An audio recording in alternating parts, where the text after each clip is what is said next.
Bossman, man, show with UCF Knights head coach Johnny Dawkins here with me. They had a big win the other night against Bethune-Cookman. Coach, how you doing, man? Good to talk to you again. I'm doing fine. I appreciate you having me on. Yes, sir. Coach, I tell you what, man, you guys are 5-2 on the year right now. A big road win in Miami, building up for the AAC play. So tell me how you feel about your team so far, 7 games in, what you all looking to improve on going forward.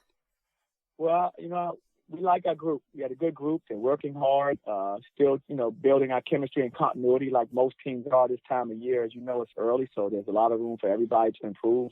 And that's how we're approaching it. But our guys, they're really a together group. They're working hard, and it's our job to keep moving them in the right direction.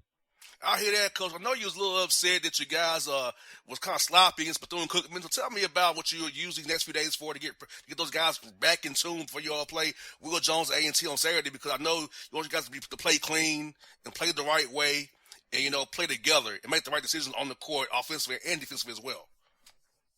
No, absolutely. We want to make sure we want to execute on both ends, like you just said. And we, as coaches, we're looking for perfection. We know it's impossible to achieve in our sport. We're going to make mistakes, but we want to try to minimize them. And so you're constantly trying to work with your young men to be out there on the court and try to just be as disciplined as possible and playing well, which means taking care of the basketball, making good decisions with it, taking good shots, and on the defensive end, being stingy, making sure that you're making it hard for the other team to score. Most definitely, Coach. And I'll tell you what, man, you all do a good job of that, because you all are a good team, a great team. Because I know Bruce Pearl, when I had him on my show last week, said he was really worried about playing you all because how good your team is and how scary you all were. And playing against Auburn, playing against Miami at an AACC, tell us about how playing at a high level competition helps your guys for the AAC play coming up here real soon. Playing the type of schedule we play in the preseason, which is always challenging. We try to, play an ambitious schedule every preseason because it's the only way you can prepare us for our conference. We know when conference play kicks in, like across the country, a lot of conferences, it's going to be from top to bottom, very competitive. And if you haven't prepared yourself by facing good competitive teams in the preseason, you're just going to get knocked back when the season starts up in conference play. Most definitely, Coach. Let me ask you this, man. Having your guys on campus this past spring and summer, how important was it? 'Cause I feel like a lot of guys have told me this past year, Coach, that they took for granted how good spring and summer was to them for its development and getting guys to be on one accord. So for you, how was it happy for you and your staff to have your guys on campus in Orlando and prepare for this year together once more?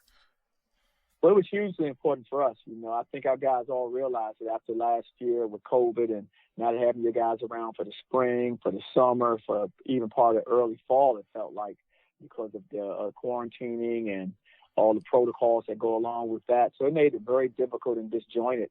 So, a lot of my freshmen, for instance, that are sophomores this year, this was their first summer they had. And that's really unfair to them. That's to be your first summer and understanding all the work that you didn't get a chance to put in the year before. I think they realized that, and they really were appreciative about everything that was going on this past summer and this past fall, because they didn't have it. They didn't realize how far they were behind and the things they could have learned earlier if they just had that time with us, on campus.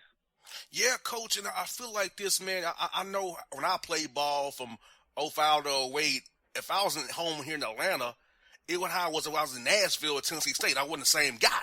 So I know having the guys that could push you in the weight room and individual drills, and when you're just conditioned on the track, man, having the camaraderie of your guys, man, will push you forward. I know I did it for me when I played ball.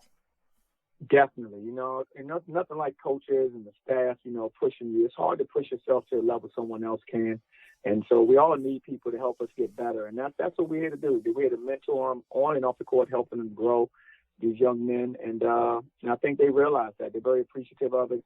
Our guys, they show gratitude all the time. They're thankful to have us in their lives, not just in basketball, but also, outside of the sport, because they realize this is a full, body development. It's not it's a lifestyle for us. We're not just teaching you how to dribble and shoot. We're teaching you how to become, unbelievable citizens, successful, when you leave college and going on to whatever you choose to do after basketball. And, Coach, I didn't get a chance to chat with you last year during the COVID year, man, but with all that was going on around our country with the George Floyd thing, social justice pushes, and elections. And you've been a black man in that position with a lot of young black players on your roster, man. How important was you to be more of their father figure last year through all that tough time we had in 2020, dealing with this virus? We don't know what it can do to us. We know more about it now, but being that man, the point man for those young men and their parents who trusted you with your children, how was that for you last year, man, with all what's going on around us as a country and globally as well? Well, it's a huge responsibility, as you know, to try to help these young men in our sport that are, African American players to continue to see good role models, people that are there, and they want to bounce things off of you with regards to what's going on with like George Floyd, for instance, or anything like that. You there, you have an ear and you can kind of talk them through situations. We can, talk from experiences that we've had, during our times. And so I think it was hugely important for these young men just to give them a sense of comfort that they have someone they can pick up the phone and call, or in a team meeting they can have open discussions and we can kind of talk things out. So no, it was definitely important. I think our guys all grew from the experience of what we've gone through this last few years, of course, with COVID and George Floyd and things of that nature. So it's been like I said, for us, we always use these things as an opportunity to get better, as a team, and get better individually. And that's how we've approached it, trying to just help each other grow. No doubt, Coach. You know what's funny about this? I can tell people this myself as I'm a radio host, but I have 7 interns who I look after. So I feel like it made me a better leader last year. I had to be more of a listener more than a director, to be a listener to my interns and hear them out because, I was in charge of them, So I had to navigate them through COVID as well and what's going on in the world because I'm older than you. I'm in my 30s, they're in their 20s and teens. So for me, being a leader, man, Coach, I feel like it made me a better leader. COVID did last year, maybe a better leader.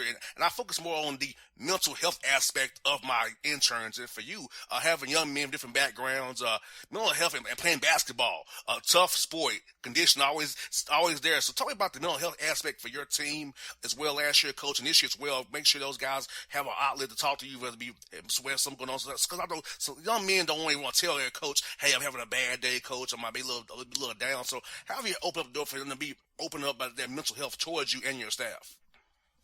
Well, what we try to do is we try to make sure they understand that if they have any kind of issues like that, we have resources on our campus that are more than willing to aid in any situation you may have. And so we make sure they have access to numbers and access to anyone. Of course, our door is always open. But sometimes they may want to talk to a different voice and something about something else. And so we make sure they know that. We're always putting that in front of them so that they have that information, and therefore they can utilize it. And we're always there. They know that. We've already told them that, and they've seen how we are as people. So they know that our doors are always open. And if we see something going on, then, of course, we'll ask them and try to make sure they're doing okay. And so, no, we have a great system in place. We have all the resources for these young men to be successful and to be healthy, like you said, with regards to mental health. And, Coach, I love your roster, man. You have a veteran roster.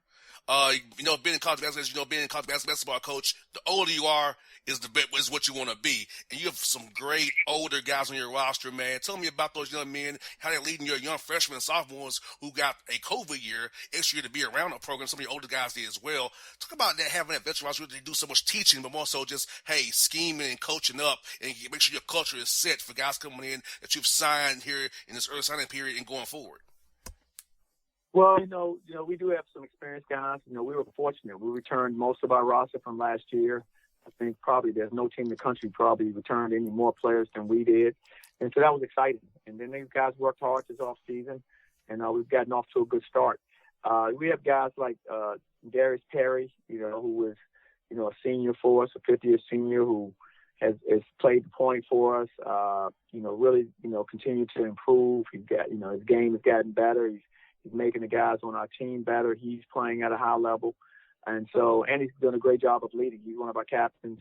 We have Brandon Mahan, who was a terrific player for us last year as well. Similar situation, fifth-year senior.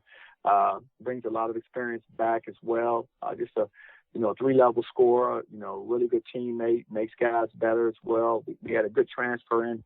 Bakke from out of UNLV, the fifth-year man as well. So we have some experienced guys, that are in our roster, that are in the starting lineup.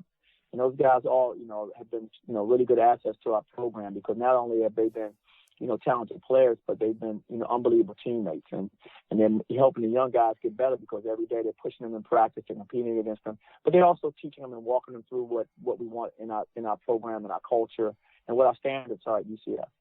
Most definitely, Coach, and also getting that UCF degree is very important. That degree UCF means something down there, man. It's one of the biggest schools in Florida, as you and I both know, and I feel like, having that Central Florida degree, man, means something because a lot of these guys, after they play professionally overseas, it's something to fall back on, a great degree from a great university. No, absolutely. We preach that all the time, as you can imagine. I'm very big on education because I understand that ball is going to, stop bouncing for all of us at some point in time. It stopped bouncing for me, and I had a long career. So you're going to have to be able to transition into something else in life. And the only way you can do that is to prepare yourself while you're in college. You have a great opportunity to learn a lot from some unbelievable professors. You have a great opportunity to network with a lot of people in the community. And so therefore, when your time is over and it's time to transition out of the sport, you kind of have some resources already there, and you have some equity built up because of what you've done, in the community. Not just like you said, scoring baskets or playing defense, but just being in the community. We try to serve our community by doing different things. So our young men are out there and they're being seen, and I think that all kind of helps when you transition into whatever you choose to do.